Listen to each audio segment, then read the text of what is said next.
Welcome back to Pairswell with Knitting. I'm Jennifer, and this is a knitting podcast all about knitting, yarny ventures, and travel. Thanks for joining me today. And today we're going to be following a traditional format of podcasting for knitting, where we're going to talk about the finished objects that I have, the works in progress, and then some yarny objects I was able to get my hands on while back in Ontario, attending different fiber events and festivals. We are here just for another short bit back in Toronto until we head out on the road again, and so excited, as I've already given it away in another episode, that we're going to be going down to Rhinebeck this year. We're going to the Sheep and Wool Festival. I am getting happily dropped off by the love of my life so that I can just indulge in meeting people, in chatting all about yarny goodness, squishing and swelling yarn. I can't wait. And I think I will have to push all that excitement off a smidge for another episode to feature all the Rhinebeck-y things. What I'm wearing, you'll notice I'm not wearing any wool up top or bottom. However, very bottom, we are wearing some knit socks. Now, I'm proud to say that these are very Canadiana, but not by me. These are knit and cranked on an antique sock machine from 1850 by Doug. He goes on Instagram as the Soxo Foam Player, and he owns a farm, a sheep farm in Meaford, Ontario. It's called Meaford Wool, and he has Shetland sheep. I don't know if he has other breeds, but this is his sock. These socks I purchased from him at the Saturday Owen Sound Market, and he has a stall there every Saturday. Apparently it's the only stall that he hosts now. He's happily retired, which is very exciting for him, but still keeping very active with his sock knitting and farm. So this yarn is a beautiful blend of 70% of the heritage Shetland wool that they have on the farm, blended with 30% of nylon to give it the strength. It's a 3x1 rib sock, and it's such a gorgeous autumn colorway. I know we were talking for quite some time. He had a plain orange that I think he was calling pumpkin. This one he might have called pumpkin spice. This one I might be naming. I'm sorry, I apologize if it's not, but it has this beautiful like little hit of cinnamon color as you go on the sock. I've been wearing these constantly and am completely in love with them. So those are socks from Meaford Wool from the Soxo Foam Player. Knit on an antique sock machine. How amazing. And again, super Canadiana, right here in Meaford, Ontario. Knit all the things done here, which is awesome. So pressing on, and again, everything will be in the show notes, of course, about these socks and other things you're going to be seeing in the future. My first finished object is just a stunner. It's been a delight to work on, and it's just a delight for the eyes. This is the Portia shawl, or Portia shawl, by Natasja Hornby. This was a pattern that I had in the Lina magazine winter from 2020, and it is I say heavily cabled shawl with a garter border for increases. The yarn that I used was a yarn that I purchased in Lunenburg, Nova Scotia, from the Mariner's Daughter. And it's this beautiful Canadian yarn from Custom Woolen Mills. It's their Mule spinner. A Mule spinner yarn 2-ply, and it's in this beautiful light gray, or they call it natural light gray. And I had 3 skeins of this. At first I didn't really know what I was going to make, and this is when I was completely saturated with all kinds of other gorgeous yarn that I had purchased while on our road trip, and it became this just showstopper of a shawl. I knit this on, I believe, and I don't want to get it wrong, a US 7 needle, and I did have to modify the pattern quite a bit. So you start by knitting at the tip here, and as you're increasing your stitches, of course, you're going through with the beautiful cable pattern. If you saw my last episode that featured this as a work in progress, you'll know that the chart was quite complicated for me because I've never knit a shawl before. So shawl construction is relatively new to me, and especially cabling. Cabling is still a skill that I'm learning as I knit through different objects. The last cabling I did was on my snowy forest sweater, and that actually, compared to the cabling of this, was much simpler. This was very minds-on, and as the increases are going, there were up to like 3 charts that I think I had to refer to going through. However, once I got to a certain part where the increases were only then happening in the garter stitch, it became much more intuitive. I thought it would be a pattern that would never feel natural to me as I go, and I really have to say it did as I started to, I think, just feel the stitches, be one with the work, and just it was such, I think it lined up, like I felt in sync with this piece as I was knitting. Never used a cable needle. I ended up just pinching the stitches that had to be on hold at the front or in the back, and reorganize the stitches as you do on your needle to knit them basically out of order. And that worked the whole time. That was great. I did have to do I'll say the finishing or the ending of the shawl a number of times. This is not at all the designer's intent to finish the shawl in this way. I'll tell you what I did in a second, but in the design from Natasja Hornby, what she does is she actually has you do an application almost of picking up stitches and working an entire section that goes down the edge and creates a beautiful finish on the shawl. I believe I would have had to have 4 to 5 skeins of yarn to make it look visually appealing to have that. So I ripped that out because I didn't like it. It was too busy for the size of the shawl. So then what I did is I ended up taking this motif or this cabling, which was basically kind of a 1x1 cable and 2 of them, and I tried that on the side with some garter. That didn't look right either because it just looked split up and it looked messy. So I ripped back. I knit until I felt like it looked like I could kind of like, you know, Frankenstein a little. So even here, I did my own thing outside of the designer's intent, where it was like a knit 2 together and a slip knit, or might be an opposite, so slip knit and a knit 2 together. Just start bringing that diamond together. Again, in the pattern, I believe it's like a center decrease, which looks lovely, but it didn't seem to suit what I was going for. And I watched a video on how to do an I-cord bind off, which I do have to say, I think for what I was going for in my brain, like the vision of the shawl, and for the size of the shawl, because this is significantly smaller than what was intended, I feel like it's perfection. It's such a beautiful knit. I have not worn it yet because we've had very hot weather, but I'm really excited to wear it when it does cool down. It's just gorgeous with the cables, the texture work. I think it really just pops in this rustic round yarn from Custom Mills, Custom Woolen Mills.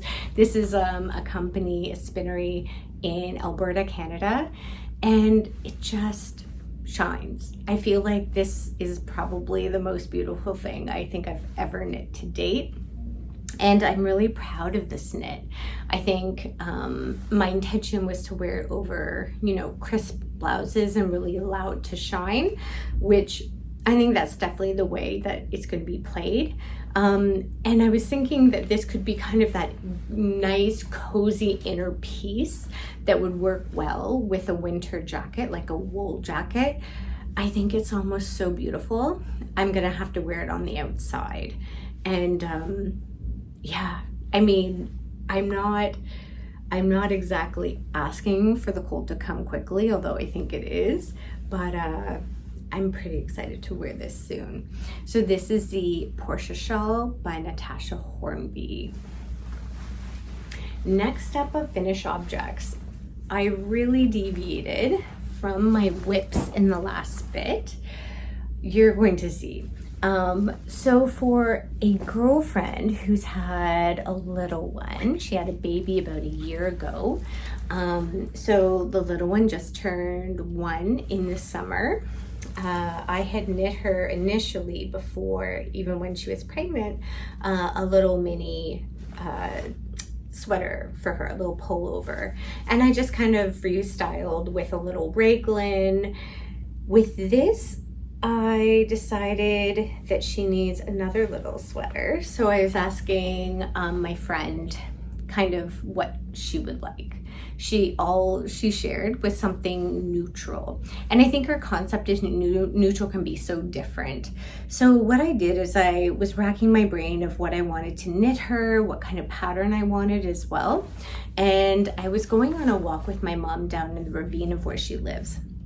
And we came across just really, and again, you know, I live in the city with cement and pavement. So being out in a ravine in an area where I grew up is just so special to me. And walking along the path of the ravine, we were coming across different like plants and trees and tons of like logs that just have fallen down. But on those logs, there's so much growth that's happening, and I love looking to see what's going on.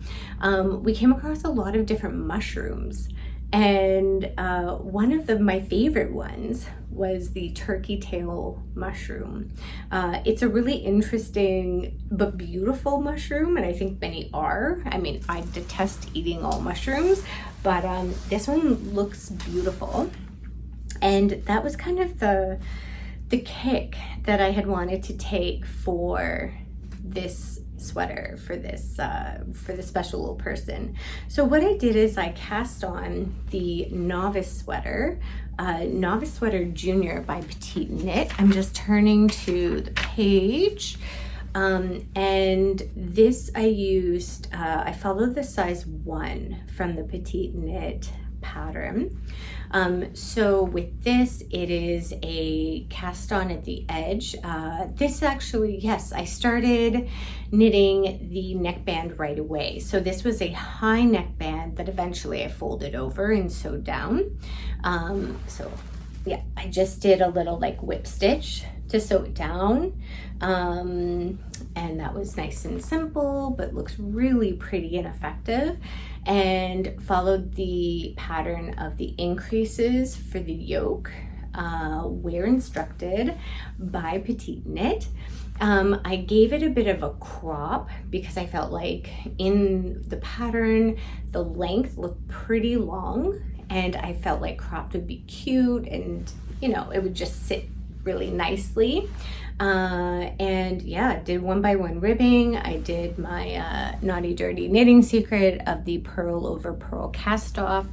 I think it's still stretchy enough. Like I think we're good, and it's nice and tidy.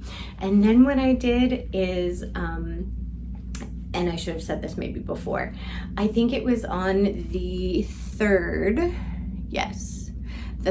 set of increases, I placed a purl stitch along. And so instead of just knitting all the way down, I did 1 row of purl to allow a ruffle to be cast on, acting as that anchor stitch. And so I added a ruffle. This is my very first ruffle, and I couldn't be more satisfied. It's so dear. It's just gorgeous. It's full, it's frilly, it's feminine, but still, I think with the color is like hip. It's cute. I love it, and I love it so much. I think I need to make myself one. I didn't even say what this was knit in. This was knit in yarn I already had. It's this ginormous ball that I bought from the yarn guy in Toronto. This is 100% wool. It is Big Tent yarn. I've never heard of it outside of the yarn guy. And I paired it with just a Drops. Sorry, I don't have all the information in front of me, but I'll include in the show notes. It was the Drops Silk Mohair. And the colorway was like a little beigey. So I really enjoy actually the little kind of depth that it gives to the sweater. It's so gorgeous, and I'm really excited to gift it to this little knit-worthy human. So cute. So this is the Novice sweater with my take of the turkey tail ruffle by Petite knit, and kind of me put my own little spin on it there. Next up for finished objects, I only have a photo and video to show, so I'll just talk about this quickly. This was for a friend's, this was a teaching partner of mine, grandbaby. She had a granddaughter, and it is her first granddaughter, so they're over the moon about this little bundle of joy that came into their life. And I was having lunch with her, and I knew that I had to knit her first grandchild something. So I knit the Tegan Baby Hat with top knot. This is a free pattern, and it is by, sorry, it's my notes over here. One moment. Yes, it is by Julie Taylor or Love Fibres. I knit this using leftover yarn again from different objects that I've produced. The Tegan Baby Hat with top knot is knit from the bottom up. It's knit in a garter stitch. So I knit in the round. So you knit and purl to get that nice little garter bump. And this I knit with leftover yarn from other objects I've produced. So the pink portion is Rerum Natura, Pénélope in Tutu. So it's a 90% wool, 10% silk. Just gorgeous next to skin. In the colorway Tutu, I don't know if I mentioned, I think I just did. And the bigger component of the hat, or the body of the hat, is knit in Berroco Ultra Alpaca in the white winter colorway. So you, after the garter stitching, you switch over and you just knit stock net, and there are decreases like you normally would see on a hat. These are, they're not, I think if you're used to doing almost like where you break the hat into 4 sections, that this isn't like that. It's specific decreases as you go that kind of disperse those decreases throughout to make it look a little more, I think, uniform.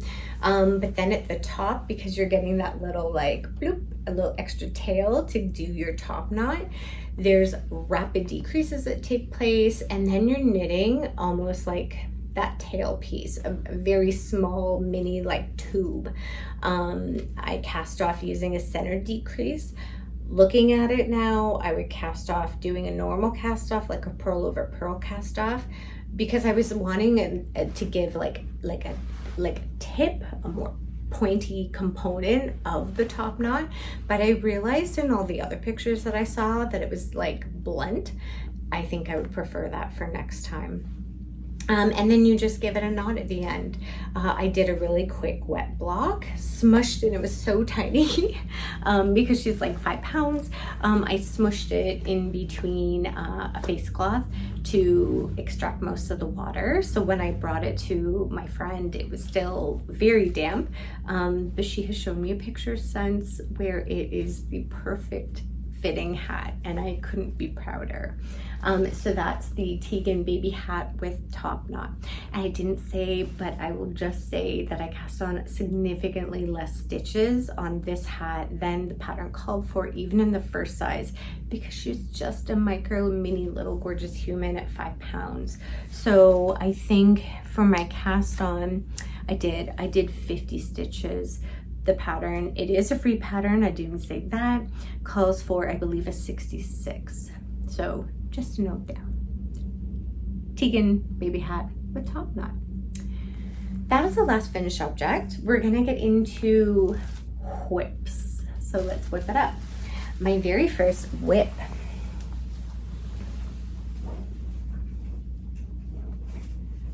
My goodness. Okay. Let's flip over. So my very first whip is a whip that is just a stunner. This is the Pressed Flowers Pullover by Amy Christoffers, or Savoring Knitting. This is a colorwork mosaic sweater that is knit from the top down using slip stitches as you go. I don't really know the definition of mosaic knitting. It has been a very interesting knit. And if you've been with me before in my last very traditional episode, this might have been from the fall knit episode. I had a spinner, and on the spinner it had all the different sweaters and shawls that I was jazzed to cast on but couldn't decide. So we allowed the spinner to randomly choose which cast on I was going to do. It came up with like a lottery of the Pressed Flowers pullover. I obviously was completely thrilled that it chose this, and I would have been thrilled with anyone, but this is just hitting my heart. This is an autumnal vibe. It's really lovely. I think it just pops in all the right ways. It's a very Minds On knit, especially in the beginning. So I've been following the size 1. However, we've switched kind of to a size 2, and I'll get into that. So I did a regular long tail cast on. I'm using, and I didn't say this, the Peer Gant wool. This is in a natural colorway, the 1012 natural, and it's a quite rustic but commercial yarn. I believe it's a DK weight. And I'm also knitting this on a US 6. Ribbing was done in a 4. And I paired the flowers with this. This is a yarn, a hand-dyed yarn that I purchased at Fia in Halifax by Alice Alishka. And this is called the Alice Alishka Yarn Cake. I looked into this yarn because I was so intrigued. I've never bought anything like this or worked with anything like this. It's a combo of ever-changing like pinks and orange shades that have been like, I guess, spun and plied together. I don't know, plied's the right word, but where you're spinning those two fibers together. And it's so fun to be watching and experiencing the changes as I've been going through my flowers. Now, Alice Alishka is, she's a Nova Scotian, I believe. She's done her schooling in Halifax. She attended the Nova Scotia Arts and Crafts School, so it's NESCAD. And I feel like the more that I'm going through and diving through the yarn journey and knitting journey, fiber artists, there's this big connection with the East, like the Eastern Canada area, and as well with this university that hits home on fine arts with fiber. It's amazing. Back to the sweater design. So this is a raglan style. in the beginning, the designer has you do short rows in the back, obviously to bring the neck up. And this was very confusing in the beginning for me. It was my first time doing Mosaic. So you're going through a pattern with the chart. You're increasing for your raglan stitches, but now you're also doing short rows. There was a lot going on in the beginning where I needed quiet, I needed calm. There was no knitting podcast going on while this started at all. I couldn't do it. I did a rip out a couple times, but completely worth it. I did German short rows, which I was thrilled to do. And you'll see like here, because there's obviously not the short row in the front, you're starting the press flower right away. Whereas on the back, you've got that little like waffly bit before the first set of flowers. It's just so pleasing to the eye.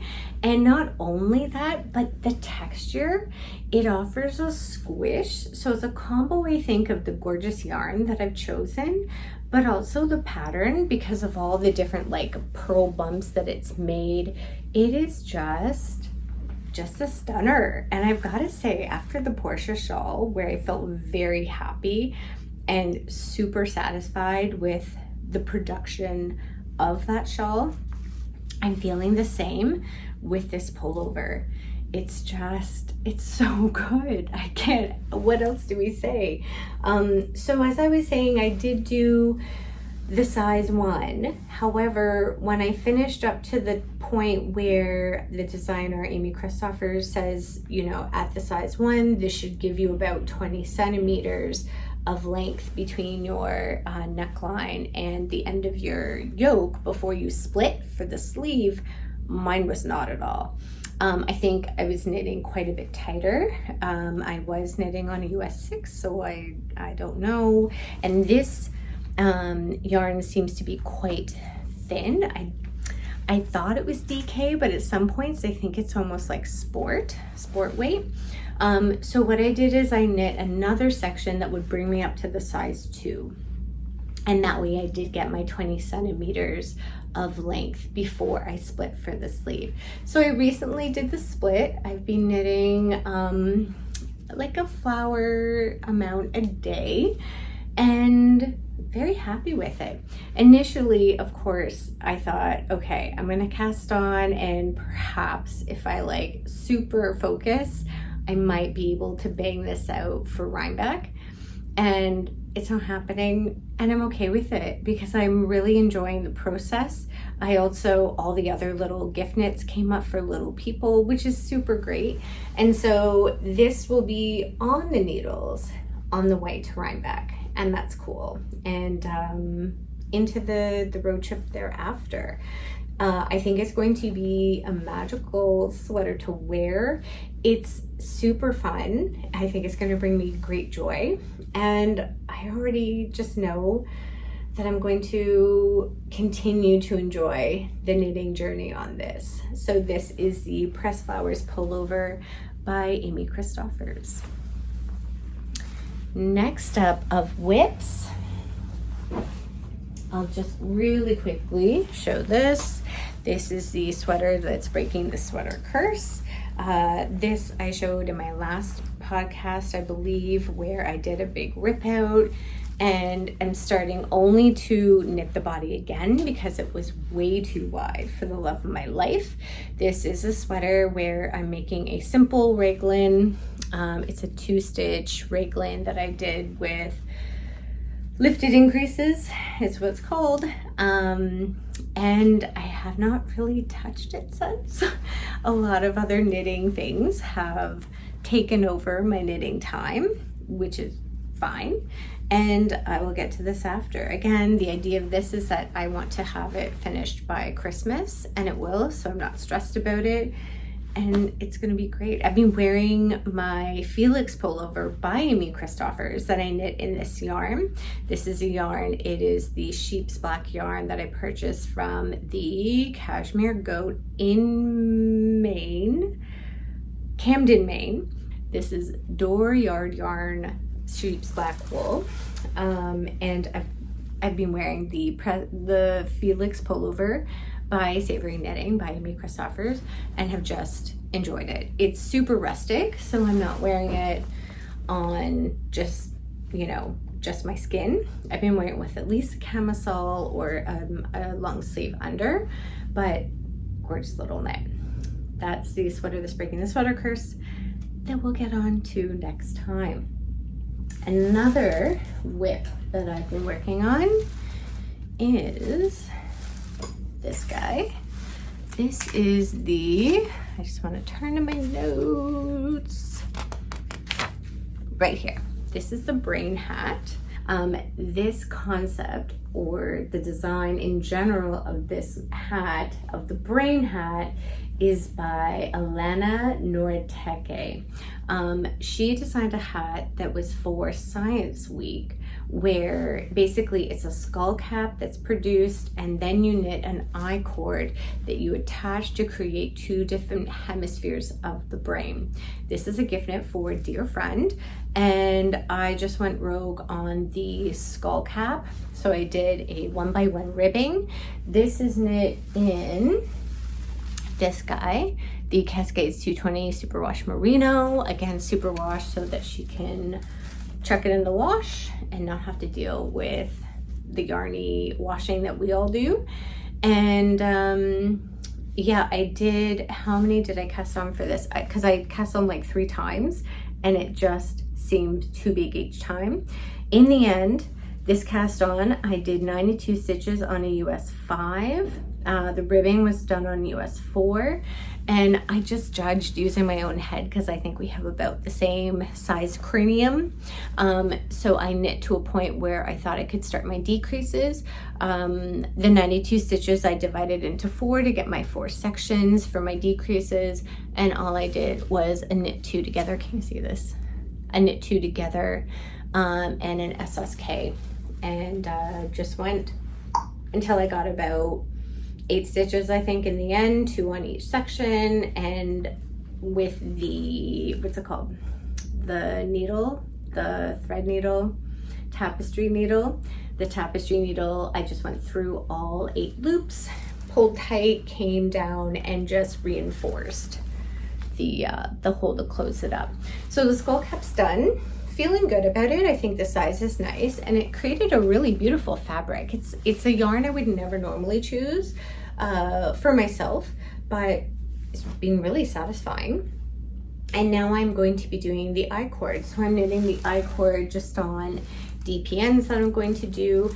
The I cord apparently is just super long. They don't give you meterage with how long to make the I cord, because again, it creates those 2 parts of the hemisphere, the 2 hemispheres of the brain, that you basically, in stitching up the I cord, you basically stitch down in an interesting way or brainy way onto the hat. But yeah, I think it's already been an easy knit, and I think the I cord, obviously, it's going to, I think it'll fly by, maybe. I think the challenging part will be making sure that the I cord's long enough, because I have to do 2 huge I cords. But I think like stitching it down to get it looking brainy could be interesting. So hopefully, wish me luck on that guy. But yeah, I mean, the things we can do with our knitting, like that's almost like sculpture work. It's very cool. So that's the brain hat. Concept was derived by Alana Noriteke. Moving into some of my yarny goodness. So first off, when I was talking about my knit socks, the Love My Life and I attended the Cobble Beach Concours d'Elegance, which is a car show. This is a car show hosted in Owen Sound in Ontario. Not only do I love knitting and running and kettlebell workouts, but I love cars as well. I came from a family that enjoys cars to this day, and so does the Love of My Life. So we went up north for us, about 2.5 hours outside of the city. and attended the Cobble Beach car show. The first day of the show was beautiful out, very much more folly than today. Today's a little sweaty, but we went up there and they had the cars parked downtown, just on shows that anyone could peruse. There was no charge to enjoy. So that idea mimicked the car shows that we've gone to in Monterey in California, which is the best of the best car shows down in Cobble Beach. Amazing. This was very Canadian and Petite, which is totally fine. And the second day we were there was the true competition, and that was at the Cobble Beach golf course. Beautifully set up. Sadly poured cats and dogs, but it did let up early afternoon and we were able to properly see the cars. On the Saturday, however, I went to a yarn shop, and this yarn shop was the Riverside Yarns yarn shop. This is on the main drag of Owen Sound, and of course, you know, it's like bringing a knitter to any event. You bring a knitter to a car show, cars are great. She'll sniff out some yarn, and I did. So in going to Riverside Yarns, I was in there for quite a bit of time perusing. They had a great mix of, you know, commercial yarns that I knew, some new to me. They had Canadian yarns, of course, but they also had some nice local yarn. And the local yarn that I picked up was this guy. This is a yarn that is by Meaford Wool. This is the same dude that cranked out the orange socks that I'm wearing. And this is their 2-ply chunky light, a natural colorway, of course, by his beautiful sheep. This one is 100% Colombian sheep wool, very cool, at 220 yards for 112 grams or 4 ounces, and is a sheepy delight. They also had at Riverside Yarns other wool by this producer that were hand dyed as well. They were a little more pricey, obviously, again, fully understanding that we are paying for someone to do a whole additional, you know, job with the yarn and the dyeing process. But I'm really enjoying the natural. I gotta say, cream would never be my go-to, I think, in the past, but I'm really drawn to the beauty now of natural sheep's color. I mean, hello, like look at some of the colors I've been choosing lately. So this is fairly chunky, which is cool. I think what I'm planning on doing, because I have 4 beautiful skeins of this guy, there's another one down here. I think I'm going to pair it with this, which is other Canadian wool that I picked up from my last episode when I was up in Barrie at the Spirit Fibre Fest. This is the Mindful Yarns and Fibre. I have this gorgeous yellow and like a lilac-y purple, and I thought, she's nice. So maybe doing a colorwork sweater, having the base as this gorgeous cream, and then having these two as the contrast colors could be nice. I think gauge would be pretty complementary with all of these. Could make a stunner. This could be a really nice, like, early spring, late winter knit with the colors. I just feel like it's very like Easter-esque if we can. So those were my yarny adventures and yarn acquisitions.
I want to thank you today for coming and stopping by and following me through a continuation of my knitting journey. Everything from baby garments today, shawls, more sweaters, and for bringing you through more of what's really local to me in Ontario. It's really special to me. I'm really excited to be starting another road trip. We're gonna call it like Road Trip 2.0, heading down to Rhinebeck and beyond. And I'm so excited. I'm excited to pack, where I get to wear all of my different knitwear, but then also pack with the thought of knitting while we're away and stitching in more memories into future sweaters and other accessories. All right, so until next time, I'm going to see if I can do a mini little sewed right before I go to Rhinebeck. I really am excited for the packing component, and I think I might document what I'm packing to bring with me because I am so excited about all the yarny things that I'm gonna bring with me. If I do not, I may see you the next time at Rhinebeck, and I hope you tune in again soon. Thank you so much again. I hope you find joy in your knitting today. Take care.